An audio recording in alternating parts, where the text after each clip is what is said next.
Okay, have you ever felt like you're running in circles or you're stuck on life's hamster wheel? No matter how hard you try, you always end up at square one, or so it seems. But what if that feeling of being stuck wasn't a sign of failure? What if it's a part of a bigger pattern, a cycle designed to teach you, strengthen you, and ultimately propel you forward? Would it change how you view things? Can you guys hear me okay? I feel like I'm quiet. Okay, you're good? All right. Up. Should I shout or should we turn the speaker up? Because I can shout, but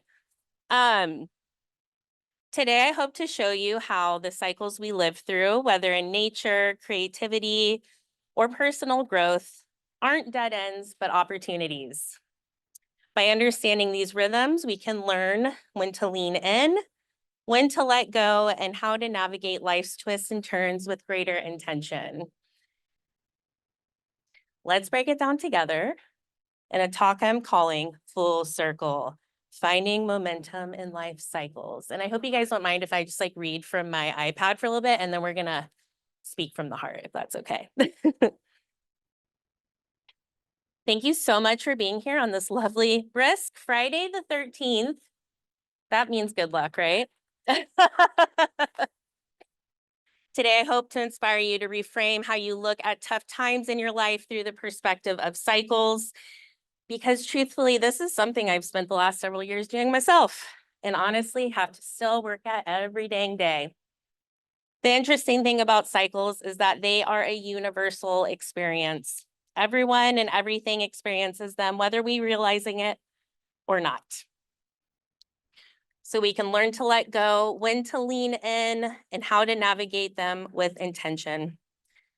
Cycles shape our very existence, and understanding them can help us find balance, purpose, and even joy.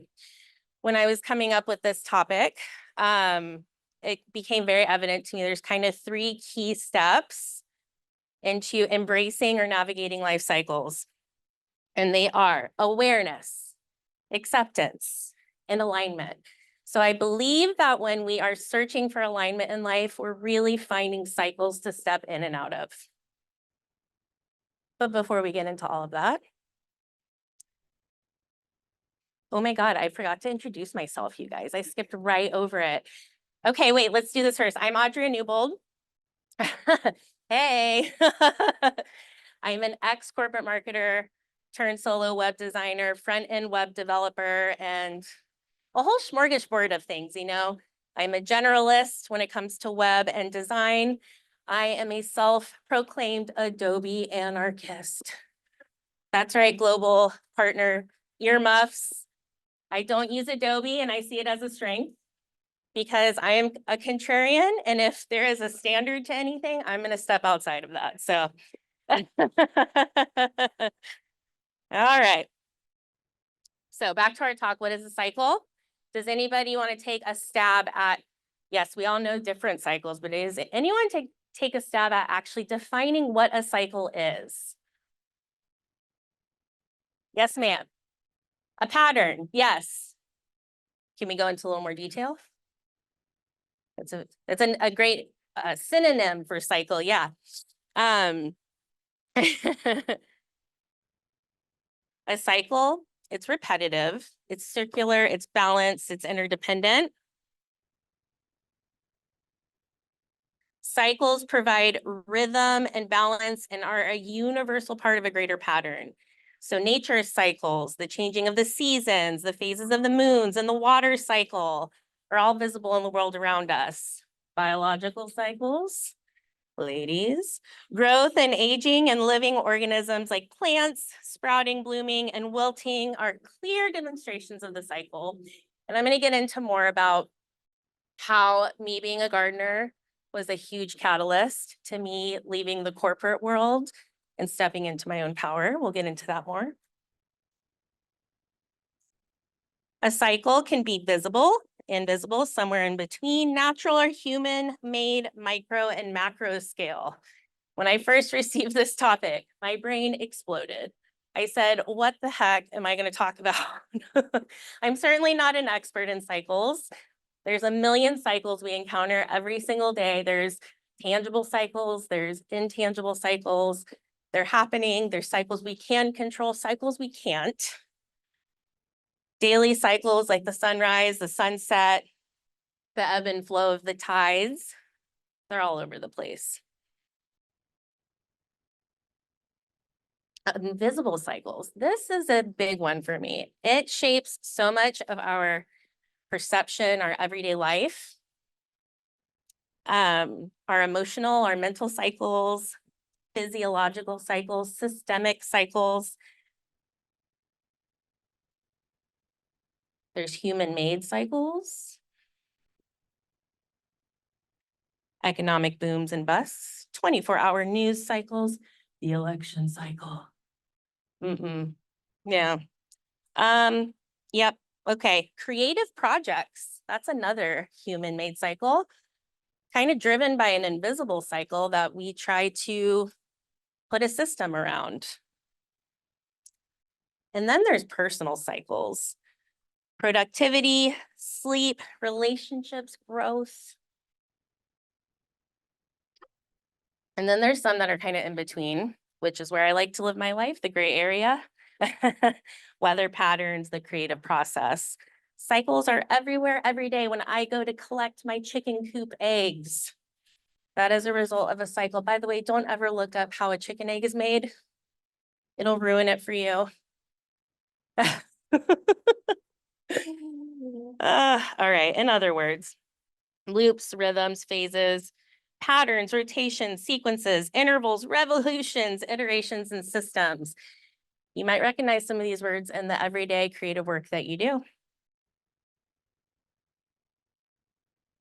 The tricky thing about cycles is they are a constant dance of opposing forces. Without life, there cannot be death, and vice versa, right? The forces of opposition, they create movement, transformation, and renewal. So it is up to us to bring an awareness into the cycles in our lives, because we need to know which ones are challenging us in the right way and which ones we need to get the heck out of, right? That is a tough one. So I'm going to go over a little bit more how, just from my perspective, different ways to identify which cycles are worthy and which cycles you need to get the heck out of. But another thing that I found, well, that has brought me comfort in my journey into freelancing and small business ownership and client services and all that jazz, has been the concept of the hero's journey, which is a cyclical storytelling framework. And it is a really great example of opposing forces and cycles, right? So how many of you are familiar with the hero's journey framework? Yes, it's a common one. I won't go deep into it, but essentially, it is a cyclical storytelling methodology that people use to create stories with. And it basically begins with a hero in the story living an ordinary life, and they are somehow called to adventure. They are somehow called to step outside of their ordinary life. And then they usually are like excited and elated, and then they run into hardships. They see that dragon, but then they eventually slay the dragon, and then they conquer all, and then they start right back over again. And so one of my favorite podcasts is called Creative Pep Talk.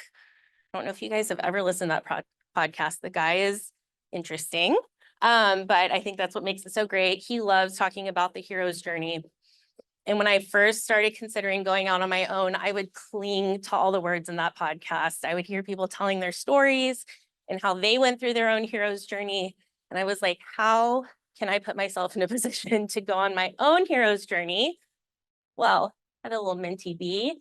So my body put me on a different path for me. I had to leave the corporate world out of necessity. I just could not go on anymore. I was unfulfilled. I wasn't being utilized to my highest potential. I was not operating from my zone of genius. But when I stepped back, I said, what the hell even is my zone of genius? Whew, I need to take a breath after that one. So the hero's journey, I found comfort in that because I knew when I was being called to adventure, I knew things would be great sometimes, but I knew that things were supposed to suck other times. And if it's worth it, we will stick it out through the end. We will slay that dragon. Another cyclical storytelling methodology is called the heroine's journey. Am I saying that right? Heroines? Very words, who needs them? Yeah, I know, it could kind of sound bad if I mispronounce it, but it's very similar to the hero's journey. It's a little weirder, but it's essentially same idea, but much more driven by feminine principles. So a lot of the world we live in is very masculine driven. And so the herons, it's like either a bird or person, I don't know. You're basically infusing much more feminine principles into the journey. And what's interesting is you can actually kind of be on both at the same time. But again, credit to Andy J. Pizza, Andy J. Miller, the host of the podcast Creative Pep Talk. He points out that you can tell which version of the journey you're on by who is doing the seeking. If you are the one doing the seeking, if you are waiting for people to come to you, if you're out there searching for a new beginning, new meaning, whatever it may be, you're definitely on that hero's journey. If you're on the other one that I can't pronounce, people are seeking you. You're living in some form of your truth and your power already, and you're going to attract the people who value that. So I think it's kind of a beautiful thing to zoom out from time to time and consider which part of the journey you are on. Oh, the heroine's journey. It's a search for wholeness, balancing feminine values with societal expectations. Okay, but back to cycles. Again, it's good to know which cycles to flow with and which cycles to let go of. So which cycles do we want to lean into? We want to honor the ones that challenge us to grow, which requires courage. That courage leads to freedom in some way. A worthy cycle is leading to long-term growth.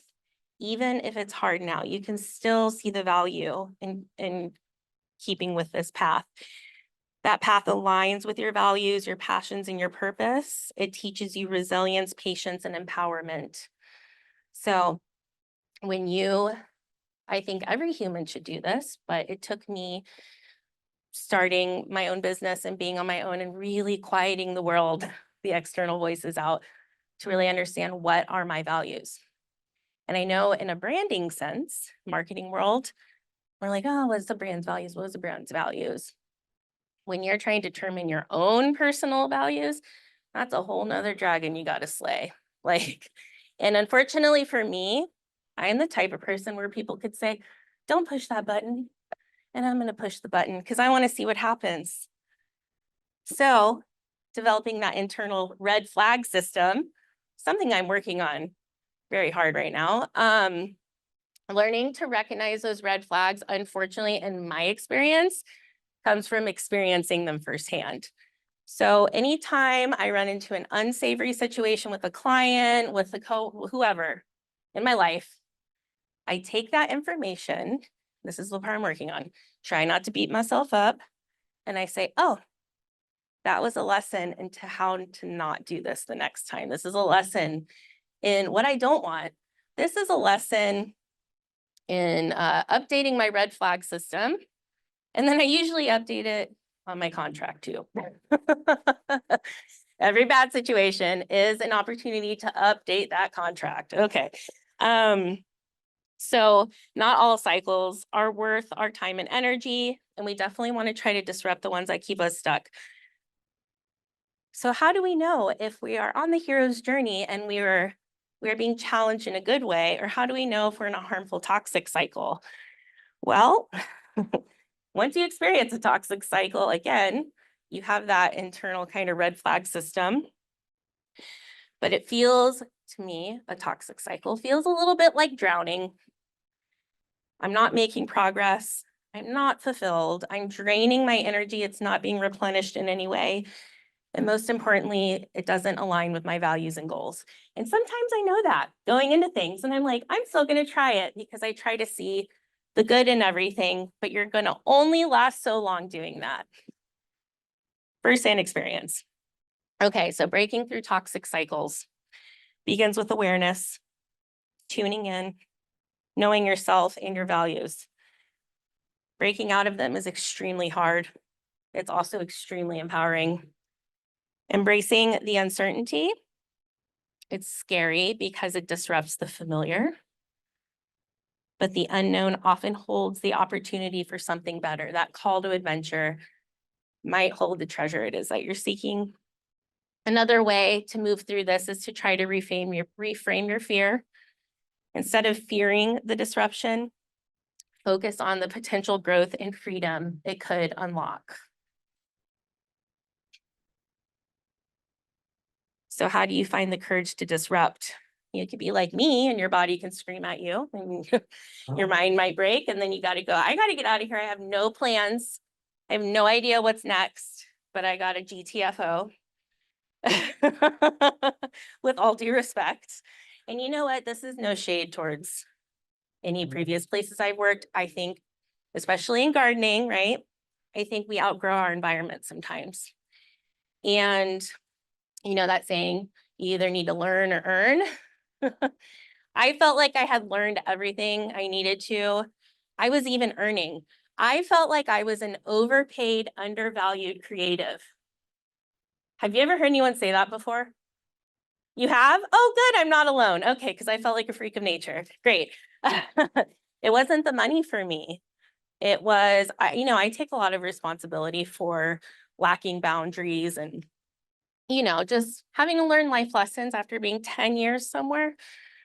But sometimes, yeah, you just become misaligned, you outgrow things, and that's okay. And others might make you feel like it's not okay, but trust me, it is. But no one else is going to tell you that. Let me tell you that today. It is okay. Ask yourself, what's the worst that can happen? Embrace the uncertainty, reframe the fear, slay that dragon. All right, so I'm going to give you some lessons about what I learned about creativity, design, and business through my study of cycles. All right, 6 lessons from for creativity from cycles. Honor all phases of creativity. Value rest and reflection. Rest and reflection. Okay, rest seems so counterintuitive, and I know some of you know this firsthand. But that was a big lesson for me. I thought if I just went and went and went and went, I would just persevere and push through. And that's the complete opposite of what I need.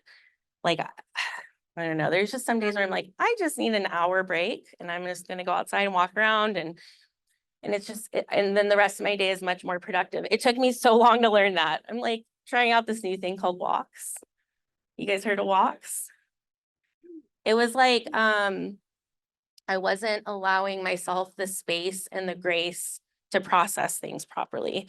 Like I'm just jumping from one thing to the next, There was a week this year where I launched 6 websites in 1 week. And then I just moved on. And then I just went on. And they were like, what do you have to? I'm like, nothing. And then later on in the conversation, I was like, I just launched 6 websites. And they're like, what? All in 1 week. Yeah. And it's just not like registering with me how, well, first of all, it's chaos. But on the flip side, it's kind of amazing. I don't want to ever be in that position again. But anyway, it's all a learning experience, right? Learn from failures and setbacks, leverage momentum, experiment, and then start all over again. Design lessons from cycles. Okay, so the design process is a cycle within itself, is it not? Yes. Embrace iteration, respect balance, design with flow, incorporate repetition, Anticipate change and remain flexible. Okay, 2 of those stand out to me. Embrace iteration and incorporate repetition. My work greatly improved the busier I got. I mean, it could have been better, right? 6 websites in 1 week, you know, they're not all getting the TLC they deserve. I'm definitely of the mindset with websites, you just got to put one up and then you make it better. And then you make it better. And then it just keeps going. It's actually never done. It's never ending. Does not sound like so ominous. It really isn't. And that's something I struggle to get my clients to understand a little bit is like, it doesn't need to be perfect. It just needs to be done, you know? So that's also another reason why having the right, like aligning with people well before a project begins. Because I'm kind of laissez-faire. It's like so not a big deal to me, but it's a very big deal to clients, right? So that's something else I'm improving on. But yeah, the repetition. So I'm a self-taught visual designer. I don't do any print. I don't do brand. Well, okay. So this is where it gets a little tricky. I don't do logos. I'll pull together a whole brand visual identity for you, colors, typography, all that stuff, but it's all through the lens of a web design. Well, on the online design, right? That could be your website. I've done email. I'll do some social graphics, but yeah, I don't do print or logos. And I really feel like as important it is to know what you do help people with, it's also important to know what you don't help people with. And I think what's really common for freelancers, myself included, is when you start out, you're like, I'm going to try it all. I'm going to do it all. I'm going to experiment. I'm going to explore it. And obviously I do believe that's important, but there becomes a tipping point when you're like, oh, I can't do it all. I can't be everything for everyone. So yeah, that's been a big lesson for me too. But the repetition and just designing, that has been really helpful for me. Even in my free time, I do it. I know I'm a weirdo, right? As I see Erin drawing over there. Yeah. You know what, Erin, you were one of my first glimpses into the creative world. He's my connection to Creative Mornings. He would just sit in the back of meetings and just draw all day. And to me, I saw Erin and I was like, oh, he has a creative practice because it's a practice, right? Just like gardening, it's practice. And you just have to put it into practice every day. Just tapping into that creative flow a little bit, synthesizing the world around you, whether that's through drawing. For me, that's a lot of digital design. So yeah, just building a practice. All right, business lessons from cycles. Expect ups and downs, focus on long-term stability, adapt to change, invest in renewal, iterate and innovate, refine and improve. Okay, investing in renewal. I just got a business coach, and specifically, he's a web design business coach. And let me tell you, just the act of getting a business coach, I got my stuff together because I need that external kind of validation, kind of conversation guidance, because sometimes I get stuck in here. It's a little scary up there. And if I had to go back through and do things again, I would have hired a coach immediately. And if anyone ever asks me, what's the first thing I should do? I'm considering freelancing. I'm going to say hire a coach right now because it doesn't have to be that hard. In my case, I see, web design's pretty male dominated. I see a lot of people, these coaches out there, they're like, I charge $50,000 for a Squarespace design. And I'm just like, good for you. It's not realistic. I would like to charge more for my Squarespace designs, but we'll get there eventually. But I do know that until you invest in yourself, no one else is going to invest in you. So you've got to always invest in yourself, whatever that may be. All right, now I'm going to go into 4 surprising skills I had to master that nobody told me about when starting my own business. I wish we had the presentation because there's some pretty fire graphics on this presentation right now. First skill, the art of the juggle. So many things to juggle every single day. My brain is like, it's like squirrel, squirrel, squirrel. I just don't even know like what to focus on most days because it's all important. So that's definitely something that I struggle with, but I'm getting a little bit better at. This next one, knowing my value. That is a new brain muscle that I had to grow. Again, dystopian ex-corporate perspective. I was overpaid and undervalued, so I left. And I'm like, well, what skills do I have? I've been working on websites. I was forced to learn how to code in a archaic mainframe system, fancy notepads, basically, but fancy text notepads, updating websites for millions of customers. So I took that and I combined my strange brand of creativity. And that's how I wound up where I am. I have been wondering lately, if I hadn't gone that route of the web development, archaic, old systems, would I be where I'm at today? Possibly, but I would not have the technical prowess I have now. So I really, truly appreciate the kind of strange path I took. Prior to working on websites at this company, I was in customer services, went on to work in IT for 6 years, and then ultimately wound up in marketing. When I first started marketing, I was copywriting for an internal magazine that the company printed every week. They probably still do.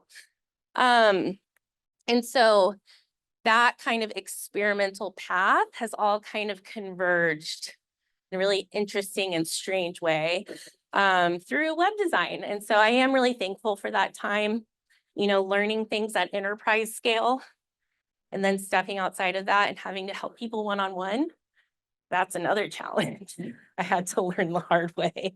There's so many things people are like, we don't care. Just make me the website, make it look good, make it work. And I'm like, no, but don't you want to go through the 500 steps beforehand? No, I don't. And so, yeah, that was tricky. Okay, we're on 3 of 4 here. Picking out the right hats. That's a skill because you're going to wear a lot of them. You're going to be customer service. You're going to be the salesperson. You're going to be the accountant. You're going to be the project manager. You're going to be the designer. You're going to be the, I don't even know, the manager.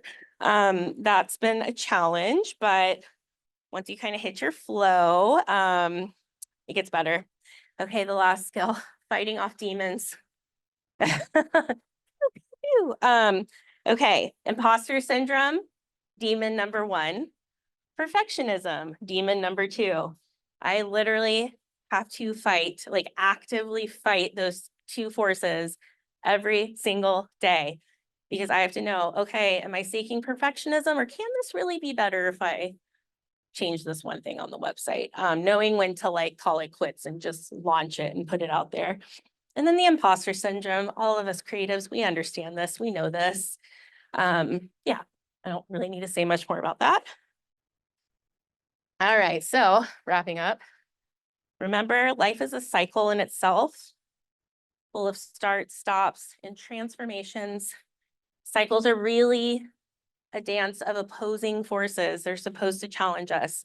Cycles can be worthy, cycles can be harmful. Knowing which ones to step into and out of will help you navigate life. And navigating begins and ends with awareness, acceptance, and alignment. And that's all I got for you guys today.